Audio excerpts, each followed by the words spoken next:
Civil सेवा परीक्षा की तैयारी करने वाले सभी छात्रों का मैं गौतमानंद पीडब्ल्यू ओनली आईएएस के इस मंच से हार्दिक स्वागत करता हूं। आज का जो हमारा सत्र है वह समाजशास्त्र विषय के अंतर्गत एक टॉपिक प्रतिष्ठा हत्या को समर्पित है। यानी आज की कक्षा में हम लोग ऑनर किलिंग से संबंधित समाजशास्त्रीय आयाम को समझने की कोशिश करेंगे। ऑनर किलिंग क्या है, इसके क्या कारण हैं, वो कौन कौन से सामाजिक सांस्कृतिक कारक हैं जो ऑनर किलिंग जैसी एक जघन्य अपराध को संभव बनाते हैं। इसके क्या कारण हैं, इसको कैसे रोका जा सकता है, इसमें समाज की संपूर्ण भूमिका कैसे देखी जाती है, इन्हीं सभी पक्षों पर आज की कक्षा में हम लोग चर्चा करेंगे। सबसे पहले तो आप ऑनर किलिंग सोशियोलॉजी ऑप्शनल के सिलेबस में किस जगह है इसके बारे में आप जान लें कि हमारे सोशियोलॉजी के अंतर्गत पेपर 1 और पेपर 2 दो भागों में समाजशास्त्र वर्गीकृत किया गया है यूपीएससी के द्वारा। तो पेपर 2 के अंतर्गत स्त्रियों के प्रति हिंसाएं या भारत में नातेदारी की व्यवस्थाएं चैप्टर के अंतर्गत परिवार के घरेलू आयाम या परिवार भारत में परिवार और विवाह से संबंधित आयाम, इन जगह पे आप इसको देख सकते हैं। तो पहले एक बार आप देख लें कि आज हम लोग, तो आज का हमारा टॉपिक है प्रतिष्ठा हत्या, ऑनर किलिंग।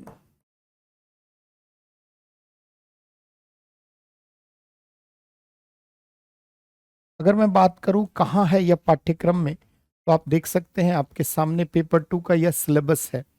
पेपर 2 के अंतर्गत 3 सेक्शन में सिलेबस बटा हुआ, यूनिट ए, सेक्शन बी और सेक्शन सी। सेक्शन बी में 6 यूनिट है, उसी में से एक यूनिट है यूनिट नंबर 5, भारत में नातेदारी की व्यवस्थाएं। उसमें लिखा है भारत में परिवार एवं विवाह और परिवार घरेलू आयाम, है ना। तो कहीं ना कहीं प्रतिष्ठा हत्या विवाह से भी जुड़ा हुआ पार्ट है और परिवार के घरेलू आयाम से है। तो सेक्शन बी के अंतर्गत यूनिट नंबर 5 में है। इसके अलावा सेक्शन सी के अंतर्गत सामाजिक रूपांतरण की चुनौतियों में एक स्त्रियों के प्रति हिंसा आपका एक टॉपिक दिया गया है ना, वायलेंस अगेंस्ट वीमेन। तो ये दोनों ही जगह क्लब हो सकता है।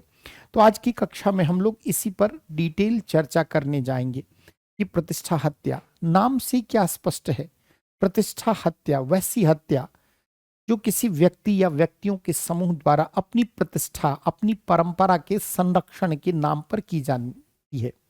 यानी वैसी हत्या जिसके न होने की स्थिति में किसी व्यक्ति की प्रतिष्ठा, कैसी प्रतिष्ठा, सामाजिक प्रतिष्ठा के खोने का भय होता हो। यानी एक ऐसा अपराध जो कोई व्यक्ति अपनी सामाजिक प्रतिष्ठा को बनाए रखने के लिए करता है। आखिर ऐसी हत्या क्यों होती है, इसके समाज शास्त्रीय पहलू क्या है, इस पर आज की कक्षा में हम लोग डिटेल चर्चा करेंगे। देखो बच्चों, मनुष्य जो है वो एक सामाजिक प्राणी है। वो जिस समाज में रहता है उस समाज से जुड़े विभिन्न नियम, रीति रिवाज, तौर तरीके, परंपरा, संस्कृति आदि का पालन करता है। और प्रत्येक समाज में सामाजिक जीवन के संचालन के लिए कुछ निश्चित नियम होते हैं, कुछ प्रक्रियाएं होती हैं, कुछ तौर तरीके होते हैं व्यवहार, जिनका हर सदस्यों से पालन करना अपेक्षित होता है। जैसे अगर हम बात करें विवाह की, तो विवाह भी एक सामाजिक संस्था है और विवाह एक अनिवार्य और सार्वभौमिक संस्था है जो दुनिया के प्रत्येक समाज में किसी न किसी रूप में पाया जाता है। और विवाह जो है वह न सिर्फ दो व्यक्तियों के मध्य यौन संबंधों का नियमन करता है, बल्कि वह किसी व्यक्ति के द्वारा उत्पन्न संतानों को सामाजिक वैधता भी प्रदान करता है। यानी अगर हम बात करें विवाह रूपी संस्था की, तो यह एक सार्वभौमिक संस्था है और यह एक अनिवार्य संस्था है जो समाज के लिए प्रकारकारी फंक्शनल रोल प्ले करता है। और प्रत्येक समाज में इसी कारण से विवाह जैसी संस्था की उपस्थिति देखी जाती है। विवाह अगर संस्था है तो संस्था के का मतलब ही क्या होता है, नियमों और कार्य प्रणालियों की व्यवस्था को हम समाजशास्त्र में संस्था कहते हैं। यानी संस्था नियम और कार्य प्रणालियों से जुड़ी एक समग्र व्यवस्था है। अगर कोई संस्था है तो उसके कुछ ना कुछ नियम होंगे, उसकी कुछ कार्य प्रणाली होंगी। अगर विवाह एक सामाजिक संस्था है तो इसके भी कुछ नियम होंगे और प्रत्येक समाज में विवाह संबंधित कुछ ना कुछ नियम होते हैं। मसलन किस उम्र में विवाह होना चाहिए, किन के मध्य विवाह होना चाहिए, विवाह के कर्मकांड क्या है, विवाह के रीति रिवाज, सामाजिक तौर तरीके क्या है, हर समाज इसका निर्धारण करते हैं। अगर हम बात करें भारतीय समाज की, तो भारतीय समाज में भी विवाह संबंधित कुछ निश्चित नियम है जिनका पालन करना सदस्यों से अपेक्षित होता है। और विशेषकर अगर हम देखें तो हिंदू विवाह में की बात करें तो हिंदू विवाह में कुछ जाति के संदर्भ में, कुछ गोत्र के संदर्भ में, कुछ प्रवर के संदर्भ में, यानी विवाह से संबंधित बहुत सारे निषेध हैं। निषेध मतलब जिनका पालन किया जाना चाहिए, जिनके मध्य विवाह वर्जित। और इन्हीं विवाह संबंधित निषेधों के पालन न होने की स्थिति में किसी व्यक्ति या व्यक्ति के समूह या उसके परिवार द्वारा किसी दंपति की हत्या की जाती है। आए दिन आप अखबारों की सुर्खियों में पढ़ते हैं कि प्रेम विवाह के कारण या सगोत्र विवाह के कारण या अंतर धार्मिक विवाह के कारण दंपति की, युवक युवतियों की हत्या की गई। और इसके पीछे उनके परिवार की, उनके रिश्तेदार नातेदारों की भूमिका संदिग्ध रही है या प्रत्यक्ष रूप में रही है। तो यही विवाह संबंधित जो प्रतिष्ठा हत्या की वारदात है, जो आज भारत के बहुत सारे राज्यों में देखी जाती है, उसी पर हम लोग आज की कक्षा में चर्चा करेंगे। जैसे देश के कुछ राज्य इसमें अधिक चर्चा में रहे, जैसे अगर हम बात करें हरियाणा की, पश्चिमी उत्तर प्रदेश की, राजस्थान की, दिल्ली के आसपास के कुछ इलाकों में, तो यहां पर प्रतिष्ठा हत्या जैसी वारदात कई हाल के वर्षों में देखी गई है। वैसे तो अमूमन देश के हर राज्य में इस प्रकार की छिटपुट घटनाएं होती रहती है, क्योंकि भारतीय समाज एक परंपरागत समाज का पार्ट है। और आज आधुनिकता के कारण हमारी परंपरागत जो सामाजिक संरचनाएं हैं वो संक्रमण के दौर से गुजर रही हैं। आज युवक युवतियों में एक तरफ शिक्षा, ज्ञान, जागरूकता का स्तर बढ़ा है, दूसरी ओर film, cinema, web series, television, satellite TV, इन सब ने हमारी संस्कृति, हमारी सोच, हमारी मानसिकता को परिवर्तित किया है। इंटरनेट। और आज युवतियां, युवक जो है अपने जीवन के संबंध में स्वच्छंद निर्णय ले पा रहे हैं, चाहे विवाह हो चाहे करियर के क्षेत्र में। और यहीं पर विवाह के संदर्भ में जो कुछ समाज के प्रचलित नियम हैं उसकी वे अवहेलना करते हैं। और इसी कारण प्रतिष्ठा हत्या जैसी वारदात जो है वह हमारे समाज में देखी जा रही है। यूं तो हर समय में, हर युग में किसी न किसी रूप में प्रतिष्ठा हत्या जैसी घटनाएं देखी जाती रही हैं, लेकिन विगत 2 दशकों में अगर हम कहें तो इसकी वारदात बढ़ी है। क्यों? क्योंकि पहले कोई व्यक्ति जाति से बाहर जाकर या सगोत्र में या अंतर जाति, अंतर धार्मिक विवाह करने की प्राय हिम्मत नहीं करता था, लेकिन आज इसमें वृद्धि देखी गई है। ऐसी स्थिति में जो नियम, परंपरा, प्रथा के संरक्षक हैं उन्हें लगता है कि उनकी परंपरा ही खत्म हो जाएगी, और इसी कारण समाज थोड़ा सख्त हुआ है, जिसका परिणाम प्रतिष्ठा हत्या जैसी वारदात के रूप में सामने दिखा है। तो प्रतिष्ठा हत्या को समझने के लिए पहले आपको विवाह संबंधित हमारे समाज में प्रचलित सामाजिक निषेध क्या है, मतलब किन के मध्य विवाह नहीं होता है, इसके बारे में आपको जानना जरूरी है। तो चलते हैं बच्चों, जरा स्टार्ट करते हैं कि प्रतिष्ठा हत्या।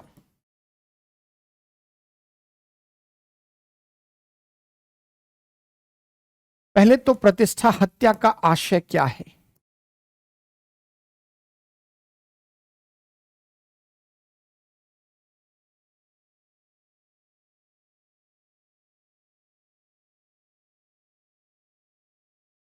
फिर विवाह से संबंधित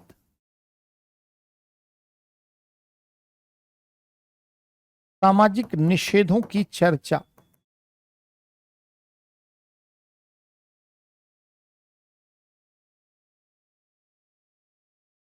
फिर प्रतिष्ठा हत्या के कारण।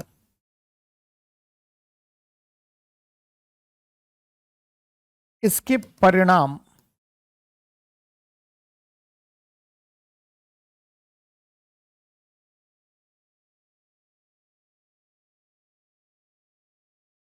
सर्वोच्च न्यायालय, सुप्रीम कोर्ट का निर्णय, और अंत में इसको रोकने के प्रयास। इन्हीं सभी पक्षों पर चर्चा करेंगे हम लोग आज की इस सत्र में। तो स्पष्ट हो गया, प्रतिष्ठा हत्या वैसी हत्या जो किसी व्यक्ति, समूह या परिवार द्वारा अपनी सामाजिक प्रतिष्ठा के संरक्षण हेतु की जाती है। कई बार परंपरा के नाम पर, प्रथा के नाम, संरक्षण के नाम पर, या कई बार विवाह से संबंधित प्रचलित सामाजिक नियमों के संरक्षण के नाम पर किसी व्यक्ति द्वारा, किसी व्यक्तियों के समूह द्वारा या किसी परिवार द्वारा इस प्रकार की हत्या या वारदात को अंजाम दिया जाता है। तो इसे हम ऑनर किलिंग कहते हैं, यानी अपने सम्मान, सामाजिक सम्मान व प्रतिष्ठा के रक्षार्थ किसी व्यक्ति या उसके परिवार द्वारा की जाने वाली हत्या।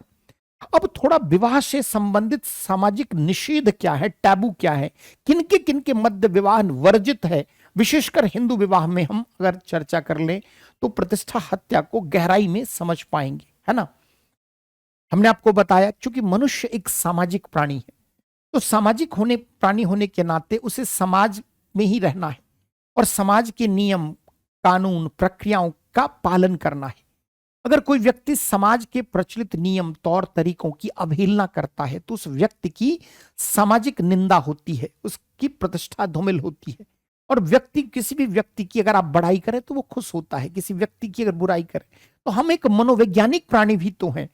अगर किसी व्यक्ति को लगे कि उसकी सामाजिक प्रतिष्ठा का हनन हो जाएगा, ऐसा अगर कोई घटना उसके परिवार में होती है, तो व्यक्ति अपनी प्रतिष्ठा के संरक्षण के लिए कई बार ऐसा नृशंस कृत्य, ऐसा घृणित कार्य भी करता है जिसमें वो अपने ही बेटे बेटियों, अपने दामाद की हत्या पर उतारू हो जाता है या हत्या को अंजाम देता है। यही प्रतिष्ठा हत्या का एक पक्ष है। विवाह संबंधित निषेध हमारे समाज में क्या है? जैसे अगर आप विवाह का अगर पढ़ेंगे, हिंदू विवाह, तो हमें सबको पता है कि हिंदू विवाह के 3 उद्देश्य हैं। अगर हम बात करें पहले हिंदू विवाह के उद्देश्य, तो इसके 3 उद्देश्य हैं। पहला है धर्म, दूसरा है प्रजा और तीसरा है रति। धर्म मतलब धार्मिक कार्यों के लिए पति या पत्नी की अनिवार्यता। कोई व्यक्ति पूर्ण नहीं होता। अगर आपको धर्म सम्मत कार्य करना है तो आप अपने जीवन साथी के साथ, अपने बेटर हाफ के साथ ही आप पूर्ण होते हैं। तो कोई भी धार्मिक अनुष्ठान, यज्ञ, सांस्कृतिक कार्यक्रम, कर्मकांड आदि अगर संपन्न करना है तो पति और पत्नी दोनों मिलकर अगर यह कार्य करे तो वह कार्य थोड़ा पवित्र माना जाता है। ऐसी हिंदू धर्म ग्रंथों में मान्यता रही है। तो पहला है धर्म, यानी धर्म सम्मत कार्यों के लिए पति या पत्नी की आवश्यकता। दूसरा है प्रजा, मतलब संतान की उत्पत्ति। संतान की उत्पत्ति, उनका लालन पालन, उन्हें सामाजिक वैधता प्रदान करने के लिए जरूरी क्या है? विवाह। यानी प्रजा का मतलब संतान की उत्पत्ति। और तीसरा है रति। रति का मतलब है यौन इच्छा की पूर्ति, है ना। हर व्यक्ति में यौन संबंध बनाने की जो कामना होती है, इच्छा, वो बेसिक इंस्टिंक्ट का पार्ट है। तो विवाह जो है वह इन 3 उद्देश्यों के लिए किया जाता है। और प्रत्येक समाज में विवाह के कुछ निश्चित नियम होते हैं कि किनके मध्य विवाह होगा और किनके मध्य विवाह नहीं होगा। अगर कोई व्यक्ति विवाह संबंधित निषेधों का पालन नहीं करता है तो यह समाज उस व्यक्ति को की निंदा करता है और कहीं ना कहीं उनका सामाजिक बहिष्कार होता है। उनसे हुक्का पानी बंद किया जाना, यानी सामाजिक संबंधों को कट ऑफ किया जाता है। इसलिए व्यक्ति अपनी सामाजिक प्रतिष्ठा को बनाए रखने के लिए उस समाज के प्रचलित तौर तरीकों, नियम, प्रक्रिया, रीति रिवाज आदि का एक समाज के सदस्य के रूप में पालन करता है। चलते हैं थोड़ा विवाह के निषेध क्या है, जरा उसके बारे में भी चर्चा करते हैं कि हिंदू विवाह संबंधित सामाजिक निषेध, ये कानूनी निषेध नहीं है, वैधानिक निषेध नहीं है, कानूनी, जो हमारे समाज के सामाजिक जीवन में प्रचलित रहा है। संबंधित निषेध अर्थात किनके मध्य नहीं विवाह होगा। जैसे अंतर धार्मिक विवाह, 2 धर्मों के लोगों के मध्य विवाह पहले हमारे समाज में अनुमति नहीं थी। मतलब किसी हिंदू धर्म के व्यक्ति का विवाह इस्लाम, या इस्लाम के धर्म के व्यक्ति का विवाह हिंदू धर्म में, जैसे हर धर्म के ऐसे नियम थे। इस्लाम भी अन्य धर्मियों के साथ विवाह की अनुमति नहीं देता। तो हमारे समाज में भी यह नियम है कि अंतर धार्मिक मतलब किसी एक धर्म का व्यक्ति किसी दूसरे धर्म के व्यक्ति से विवाह न करे। दूसरा अंतर जातीय, जैसे अगर हम कहें जाति, तो भारतीय समाज अंतर जातीय विवाह।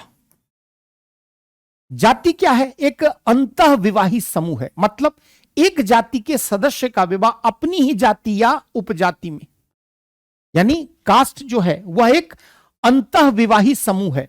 जैसे यदि आप एक्स कास्ट के हैं तो आपका विवाह एक्स कास्ट में ही, या एक्स के सब कास्ट। सब कास्ट क्या है? एक जाति कई उपसमूहों में विभाजित होती है। जैसे ब्राह्मण एक जाति है तो ब्राह्मण सरयू पारण, कश्मीरी, तमिल, मैथिल, तमाम ब्राह्मणों की जो है अलग अलग उपजातियां हैं। तो जाति के अंतर्गत आप अपनी जाति से बाहर जाकर विवाह नहीं कर सकते। तो अंतर जातीय विवाह का निषेध रहा है परंपरा से हमारे समाज में। इसी प्रकार शगोत्र विवाह निषेधित रहा है। एक ही गोत्र के दो सदस्यों के मध्य विवाह वर्जित। एक ही गोत्र के, गोत्र क्या है? तो गोत्र एक काल्पनिक पूर्वज को बताता है जिनसे कोई समूह समुदाय अपनी उत्पत्ति को जोड़ता है। जैसे मान लीजिए किसी का गोत्र वत्स है, किसी का गोत्र गौतम है, किसी का सांडिल्य है, किसी का पराशर है। तो इन ऋषि, महर्षि, मुनि, ब्राह्मण से वो अपनी उत्पत्ति मानते हैं। तो सगोत्र का मतलब एक ही गोत्र अगर है तो कहीं ना कहीं समान एंसेस्टर। ये एंसेस्टर रियल नहीं है आपके, सपिंड आपके अपने पूर्वज हैं। जैसे माता और पिता की तरफ से आपके जो रियल पूर्वज है, जिनका आप पिंडदान करते हैं, जिनसे आपका ब्लड रिलेशन है। सगोत्र से आपका ब्लड रिलेशन नहीं है, लेकिन यह काल्पनिक पूर्वज है जिनसे आप अपनी उत्पत्ति को जोड़ते हैं, या कोई समूह या कोई जाति या कोई उपजाति अपनी उत्पत्ति को जोड़ता है। क्योंकि एक ही पूर्वज से अपनी उत्पत्ति को जोड़ते हैं, अतः एक ही गोत्र के दो लोगों में भाई बहन का एक सामाजिक संबंध माना जाता है। इसलिए सगोत्र विवाह की अनुमति हमारे यहां नहीं है। हिंदू विवाह अधिनियम यद्यपि इसकी मनाही नहीं करता, लेकिन सामाजिक जीवन में प्रचलित जो है, खास करके पश्चिमी उत्तर प्रदेश, राजस्थान, हरियाणा में सगोत्र विवाह एक बड़ा मुद्दा है। और बहुत सारे प्रतिष्ठा हत्या के वारदात जो हुए हैं वो सगोत्र विवाह में, यानी एक ही गोत्र के दो लोगों के मध्य विवाह के कारण हुए। तो सगोत्र विवाह। कुछ और है विवाह संबंधित निषेध, जिसको कहते हैं सप्रवर। जैसे एक ही ऋषि गुरु से, जिनसे आपने दीक्षा ली है, जैसे प्राचीन काल में यज्ञ के संबंध आप अपने गुरु का आवाहन करते हैं तो गुरु भाई समझते हैं, उसी टाइप से मिलता जुलता एक ही प्रवर ऋषि, महर्षि, मुनि से यदि आपने शिक्षा दीक्षा ली है तो उनके मध्य भी विवाह नहीं होगा। इसके अलावा कुछ और प्रचलित हमारे यहां धारणाएं हैं। जैसे अगर हम कहें ग्राम बहिर्विवाह निषेध है, तो ग्राम अंतर विवाह, एक ही गांव के लोगों के मध्य, एक ही जाति के लोग हो अगर एक ही गांव के लोगों के मध्य विवाह संबंधित वर्जित। दक्षिण भारत, उत्तर भारत में विवाह के अलग अलग नियम हैं। उत्तर भारत में ग्राम अंतर विवाह, एक ही गांव के लोगों के मध्य विवाह वर्जित। अब देखिए जो खाप पंचायत, जिसका नाम बार बार आता है, प्रतिष्ठा हत्या की वारदात में खाप पंचायत की भूमिका संदिग्ध मानी गई है। खाप पंचायत क्या है? खाप एक जाति पंचायत, एक स्थानीय जाति पंचायत है जो जाट समाज, गुर्जर समाजों में पहले देखा गया। पश्चिमी उत्तर प्रदेश, हरियाणा, राजस्थान के कुछ भागों में अगर हम कहें तो खाप पंचायत का प्रचलन है। खाप जो है वह एक जाति पंचायत है, वो अपनी जाति से संबंधित जो भी सामाजिक लोग हैं, जो भी लोग हैं, उनके संपत्ति, उत्तराधिकार, विवाह, यानी सामाजिक जीवन से संबंधित कुछ नियम निषेध आदि का निर्माण करता है। और यह आज से नहीं है, बहुत प्राचीन काल से ही रहा है। तो विवाह के इतने सारे निषेध हैं। प्रतिष्ठा हत्या की जो वारदात है उसमें अधिकतर अंतर धार्मिक विवाह, मतलब किसी अन्य धर्म के लोगों से विवाह, अंतर जातीय विवाह और सगोत्र विवाह, ये तीनों सर्वाधिक है, जिसमें अंतर जातीय और सगोत्र की मात्रा अधिक है। यदि किसी महिला ने अपने समान गोत्र के पुरुष के साथ विवाह किया तो ऐसे विवाह का बहिष्कार और उसके परिवार या परिजनों द्वारा उस दंपति की हत्या। यदि कोई महिला है अपनी कास्ट से बाहर जाकर विवाह करती है, यदि कोई महिला है जो अपने धर्म से बाहर जाकर किसी अन्य धर्म के लोगों के साथ विवाह करती है, तो उन इस प्रकार के विवाह में प्रतिष्ठा हत्या जैसी वारदात देखे गए हैं। तो इसके सामाजिक नियम क्या है ये आप समझ पाए। चलते हैं इसके अन्य कारणों की भी चर्चा करते हैं कि आखिर प्रतिष्ठा हत्या के कारण क्या है। पहला तो आपने देख लिया कि विवाह संबंधित निषेधों का पालन न किया जाना। विवाह से संबंधित सामाजिक निषेधों का पालन न किया जाना। दूसरा और कारण क्या है? अगर हम कहें तो ये सब सामंतवादी प्रवृत्ति, फ्यूडल मेंटालिटी, कई मां बाप अपने बच्चों को उनकी इच्छा के विरुद्ध कोई भी कार्य करने की अनुमति नहीं देते। पितृसत्तात्मक समाज, पैट्रियार्कल सोसाइटी, एक ऐसा समाज जहां पर महिलाओं के जीवन से जुड़े विभिन्न पक्षों, पहलुओं का निर्धारण पुरुष के द्वारा किया जाए। महिलाओं की निम्न सामाजिक स्थिति, यह भी एक कारण है कि अगर किसी समाज में महिलाओं की निम्न सामाजिक स्थिति है तो उसके कारण भी प्रतिष्ठा हत्या जैसी वारदात होती है। कुछ और कारण हैं, जैसे निकट संबंधियों में विवाह से रक्त की अशुद्धता की अवैज्ञानिक धारणा, जैसे सगोत्र विवाह में सामाजिक जीवन में एक गलत अफवाह धारणा बना दी गई है कि सगोत्र के मध्य विवाह होगा मतलब निकट संबंधी भाई बहन, ऐसे आप समझ लें आम बोलचाल की भाषा, तो इनसे जो संतान है उसमें रक्त संबंधित अशुद्धता आएगी। यह कोई वैज्ञानिक धारणा नहीं है, यह अवैज्ञानिक धारणा है। यदि हम बात करें मुस्लिम समाज में तो सहोदर मां को, एक ही सहोदरों के मध्य विवाह नहीं होता है, सहोदर भाई बहन एक ही माता पिता के संतानों के मध्य विवाह नहीं, लेकिन चाचा से, फूफा से क्रॉस कजन मैरिज वहां है। दक्षिण भारत में भी क्रॉस कजन मैरिज है, पिता की बहन की पुत्री से विवाह है, अपनी बहन की बड़ी पुत्री से विवाह है। यानी हमारे उत्तर भारत में विवाह के क्षेत्र में एक नियम बना दिया गया है कि जिसमें क्रॉस कजन मैरिज अलाउड नहीं है, लेकिन मुस्लिम धर्म में या दक्षिण भारत में यह अलाउड है। तो एक धारणा, अवैज्ञानिक धारणा है कि निकट संबंधियों में अगर विवाह होगी तो रक्त संबंधित अशुद्धता है। यह अवैज्ञानिक धारणा है, विज्ञान इसकी पुष्टि नहीं करता। तो हम इसके एक कारण और भी कह सकते हैं कि निकट संबंधियों के मध्य विवाह से रक्त संबंधित अशुद्धता की अवैज्ञानिक धारणा।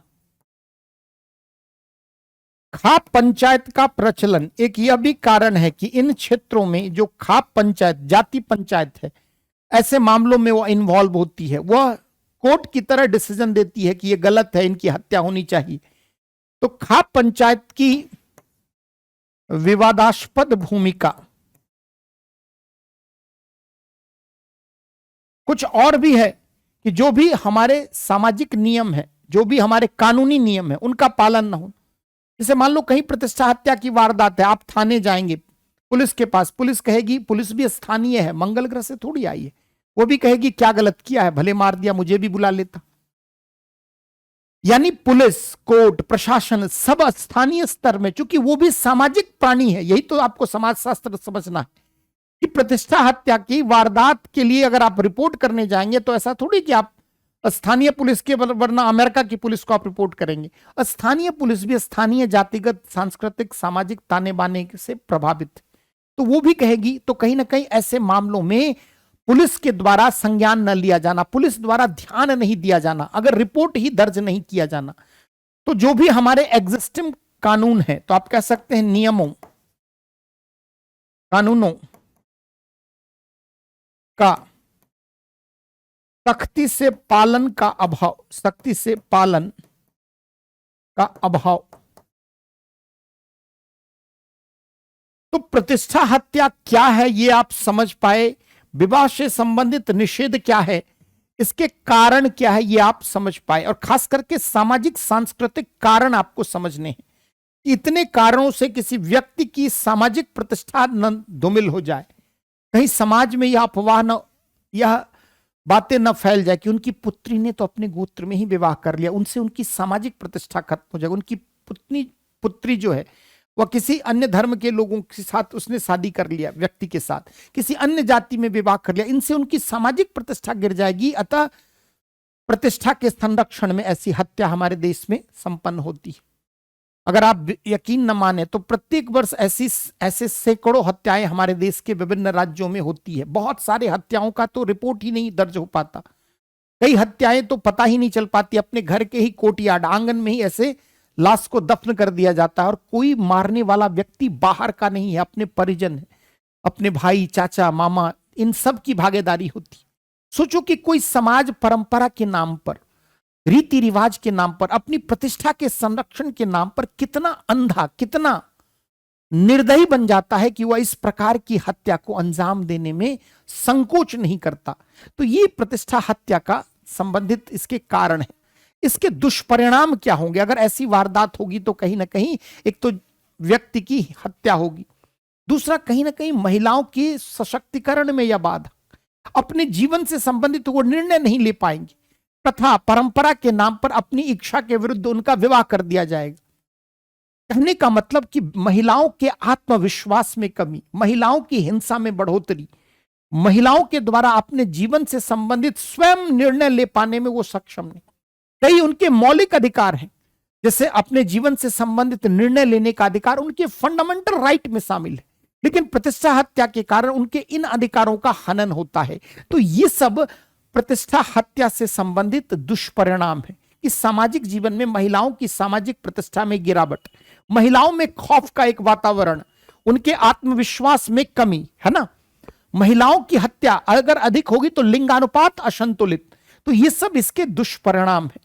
आखिर सर्वोच्च न्यायालय ने इस मामले में क्या कहा, थोड़ी चर्चा उस पर भी हो जाए। जैसे सबसे पहले 2011 में भगवान दास बनाम दिल्ली राज्य के मामले में सर्वोच्च न्यायालय की 2 जजों की खंडपीठ, जैसे उसमें 2 जजों की जो खंडपीठ थी उसमें अगर हम कहें तो जस्टिस ज्ञान सुधा मिश्रा और मार्कंडे काटजू, 2011 का यह मामला है भगवान दास बनाम दिल्ली राज्य। इसमें सर्वोच्च न्यायालय के 2 जजों की खंडपीठ, बेंच को खंडपीठ कहते हैं, एक में जस्टिस मार्कंडे काटजू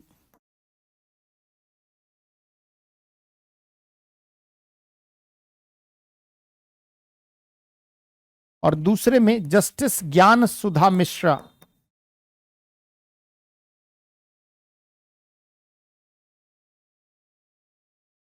इन्होंने एक लैंडमार्क जजमेंट दिया।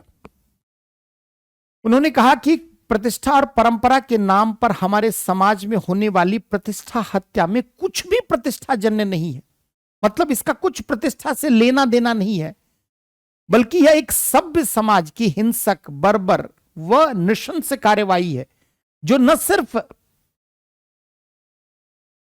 अमानवीय है बल्कि यह गैर कानूनी भी है, असंवैधानिक भी है। देखिए न्यायपालिका ने क्या कहा कि मान लीजिए कोई परिवार को अगर लगता है कि उसकी पुत्री ने उनकी इच्छा से परे जाकर विवाह किया, तो ज्यादा से ज्यादा वो क्या कर सकते हैं कि अपनी पुत्री के साथ संबंध कट ऑफ कर ले, लेकिन उनके जीवन छीनने का अधिकार उन्हें संविधान ने नहीं दिया है, इस देश के कानून ने नहीं दिया है। एक प्रकार से सर्वोच्च न्यायालय ने अपने वर्डिक्ट में कहा कि यह जो निंदापूर्वक कार्यवाही है, यह जो घृणित व नृशंस कार्यवाही है, यह न सिर्फ अमानवीय है बल्कि यह गैर कानूनी है, यह असंवैधानिक है। संविधान ने मौलिक अधिकार उनको प्रदान किया है, अनुच्छेद 21 के तहत जीवन जीने का अधिकार, स्वतंत्रता का अधिकार, उनका यह हनन है। किसी व्यक्ति को विधि की स्थापित प्रक्रिया के द्वारा ही प्राणों से वंचित किया जा सकता है, अन्यथा नहीं। तो यह हमारे मौलिक अधिकारों का हनन है। इसी तरह आईपीसी, इंडियन पिनल कोड, भारतीय दंड संहिता की धारा 299 से लेकर 301 के तहत यह एक सामूहिक नरसंहार है, क्योंकि प्रतिष्ठा हत्या को, वारदात को अंजाम देने में कई परिवार के कई सदस्यों की भूमिका है। तो कोर्ट ने कहा कि अब समय आ गया है कि इस सामाजिक एक जो कलंक है उस पर कड़ा नियंत्रण, वरना यह भी समाज के स्तर पर बड़े स्तर के रूप में फैल जाएगा। तो कोर्ट ने कहा कि ये जो कंगारू कोर्ट है, कोर्ट ने ऐसे मामले में खाप पंचायत को कंगारू कोर्ट की संख्या दी है कि ये बिन पैर वाले, कहीं ना कहीं इसका कोई वैधानिक आधार नहीं है। अगर वो प्रतिष्ठा हत्या के अगेंस्ट फैसला देते हैं तो यह उनके अधिकार क्षेत्र से बाहर है, वे कानून के संरक्षक नहीं है। तो ये जो कंगारू कोर्ट है, जिनका कोई ठिकाना नहीं है, जो सामाजिक जीवन में ऐसे आदेश को जारी करते हैं, उनके औचित्य पर, उनके वैधानिक औचित्य पर ही सवालिया निशान है। यहां तक कि कोर्ट ने कहा कि प्रतिष्ठा हत्या में शामिल प्रत्यक्ष व्यक्तियों को रेयरेस्ट ऑफ द रेयर, इनके द्वारा जो क्राइम किया गया उसे जघन्य से जघन्य अपराध की श्रेणी में रखो। यानी इनके द्वारा कृत्य, आपराधिक कृत्य को, कार्य को rarest of the rare crime की कैटेगरी में रखते हुए इस पर अविलंब कार्रवाई की जाए। हमारे यहां क्या है, rarest of the rare category में मृत्युदंड की सजा का प्रावधान है। कोर्ट ने यहां तक कि संबंधित राज्यों के मुख्य सचिव को, पुलिस प्रधान को पत्र लिखकर ऐसे मामलों पर त्वरित कार्रवाई, फौरन इसको रोकने की बात की। उन्होंने सख्ती से इसके पालन करने की बात की। उन्होंने उन वरीय पुलिस पदाधिकारियों के प्रति आपराधिक मुकदमा दर्ज करने की का भी आदेश दिया यदि उसने ऐसी घटनाओं का संज्ञान न लिया हो, ऐसी दर्ज घटनाओं का। तो ये जो हमारे देश में प्रतिष्ठा हत्या की वारदात है, इसको रोकने के लिए सर्वोच्च न्यायालय ने कई ऐसे केस आए, जैसे शक्ति वाहिनी 2018 के मामले में भी अगर कंगारू कोर्ट, यानी अगर खाप पंचायत जाति या सगोत्र विवाह का निषेध करते हैं तो उनके विरुद्ध फौरन कार्रवाई का आदेश दिया। तो भारतीय समाज में अगर हम कहें तो हाल के वर्षों में एक तरफ वैश्वीकरण के कारण, आधुनिकता के कारण आज युवक युवतियां अपने विवाह के क्षेत्र में निर्णय ले रहे हैं। एक तरह जाति धर्म के आधार पर उनकी पहचान थोड़ी धूमिल हो रही है। वहीं दूसरी ओर इन खाप पंचायतों को समाज के पुरातन सोच वाले, दक्षिणपंथी वाले व्यक्तियों को लगता है कि उनकी प्रतिष्ठा ही खत्म हो जाएगी, जाति संबंधित उनकी परंपरा ही खत्म हो जाएगी। अगर ए कास्ट के व्यक्ति ने बी कास्ट की महिला से विवाह कर लिया तो फिर उनके बच्चों का कास्ट का निर्धारण कैसे? तो वे अपनी जातीय अस्मिता, पहचान को बनाए रखने के लिए भी परंपरा, प्रथा के संरक्षण के नाम पर ऐसी हत्या को, वारदात को अंजाम दे रहे हैं। तो प्रतिष्ठा हत्या में कुछ भी प्रतिष्ठा से संबंधित नहीं है। आखिर इसको कैसे रोका जाए? इसको रोकने के लिए क्या किया जाना? पहले तो समाज के स्तर पर धीरे धीरे वैज्ञानिक मनोवृत्ति का निर्माण करना होगा, शिक्षा, ज्ञान, जागरूकता का स्तर बढ़ा, महिलाओं की सामाजिक स्थिति को बेहतर करने के लिए और सामाजिक स्तरीकरण, आर्थिक, राजनीतिक क्षेत्र में महिलाओं को और आगे बढ़ाना, शिक्षा के क्षेत्र में कहीं ना कहीं महिलाओं को और अधिक शिक्षित बनाना होगा। समाज के स्तर पर भी तार्किकता, कहीं ना कहीं वैज्ञानिकता, इस प्रकार की मानसिकता का निर्माण करना होगा। जो भी कानून है, जो भी रूल्स रेगुलेशंस हैं या जो भी लॉज हैं, उनका सख्त से पालन करना होगा। तो अगर समाज के स्तर पर इस कुप्रथा, सामाजिक बुराई को अगर नियंत्रण में लाना है तो इसके लिए प्रयास करने होंगे। वैसे भी अगर आप देखें तो हाल के वर्षों में सर्वोच्च न्यायालय के द्वारा दिए गए फैसलों के कारण या कई राज्य सरकारों द्वारा मामले की गंभीरता का संज्ञान लेते हुए इस दिशा में थोड़े कठोर कार्रवाई किए जाने के कारण प्रतिष्ठा हत्या की वारदात में कमी आई है। फिर भी देश के विभिन्न राज्यों में ऐसे एकाधा मामला आए दिन देखे जाते हैं। सिर्फ उत्तर भारत ही नहीं, दक्षिण भारत में भी जाति से बाहर जाकर विवाह के कारण ऐसे कई मामले देखे गए। आखिर यह समाज के स्तर पर हाल के वर्षों में ऐसे मामले क्यों बढ़े हैं? क्यों? क्योंकि समाज सामाजिक परिवर्तन के दौर से गुजर रहा है। समाज एक सामाजिक संक्रमण की अवस्था से गुजर रहा है। यहां हमारे परंपरागत मूल्य भी हैं, जैसे जाति को लेकर, गोत्र को लेकर, धर्म को लेकर, और आधुनिक मूल्य भी आ गए हैं, अपने जीवन से संबंधित निर्णय लेने की स्वतंत्रता।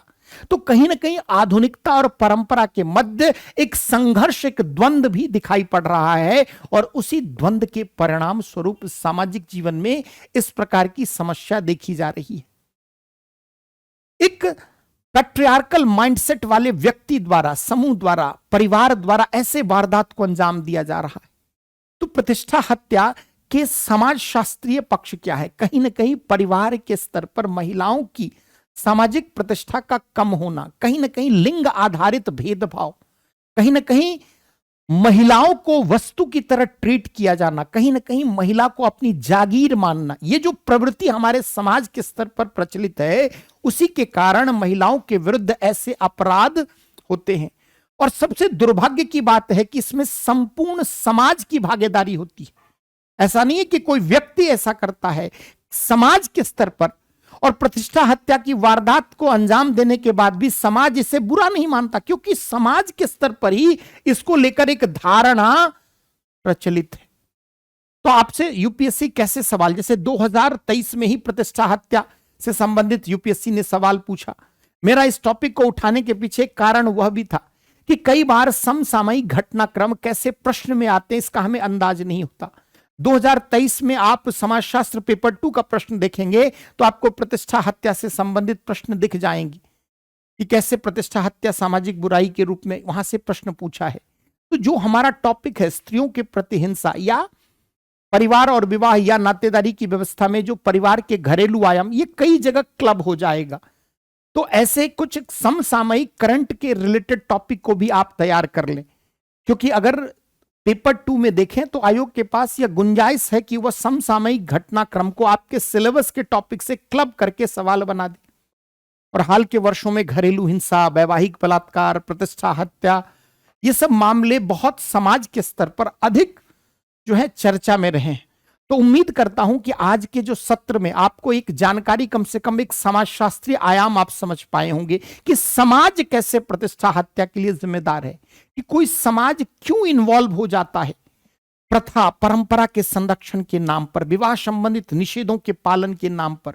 पूरे समाज की कैसे भूमिका इस प्रकार की हत्या या वारदात को अंजाम देने में है, इसके समाजशास्त्रीय आयाम को आज की कक्षा में आप समझ पाएंगे। डिटेल के लिए समाजशास्त्र की हमारी कक्षा में आप हमसे जुड़ें, जहां पर आप 6-7 महीने हमारे साथ सोशियोलॉजी दोनों ही पेपर की तैयारी करेंगे, जिसमें आपको सप्ताह में 5 दिन जो है वह लाइव क्लासेस 2-2 घंटे की, और शनिवार को हर 2 शनिवार पर जो है टेस्ट डाउट सेशन, यानी हर तरह से हम आपको यूपीएससी के बदलते पैटर्न के अनुरूप ढालने का, तराशने का प्रयास करेंगे कि सिर्फ आपको समाजशास्त्र का ज्ञान ही नहीं हो, आप अच्छे विद्यार्थी न बने, एक अच्छे एग्जामिनी के रूप में कन्वर्ट हो, यूपीएससी के बदलते पैटर्न को समझकर अधिक से अधिक कैसे मार्क्स आप फेच कर पाए, स्कोर कर पाए, इसको लेकर एक नई स्ट्रैटेजी के साथ हम लोग कक्षा में जुड़ते हैं। तो उम्मीद करता हूं कि यह प्रतिष्ठा हत्या से संबंधित आपके अधिकतर डाउट्स जो हैं उसका निराकरण आज की कक्षा में संभव हो पाया होगा। अगर आप डिटेल जुड़ना चाहते हैं तो समाजशास्त्र वैकल्पिक कक्षा में आपका स्वागत है। बहुत बहुत धन्यवाद।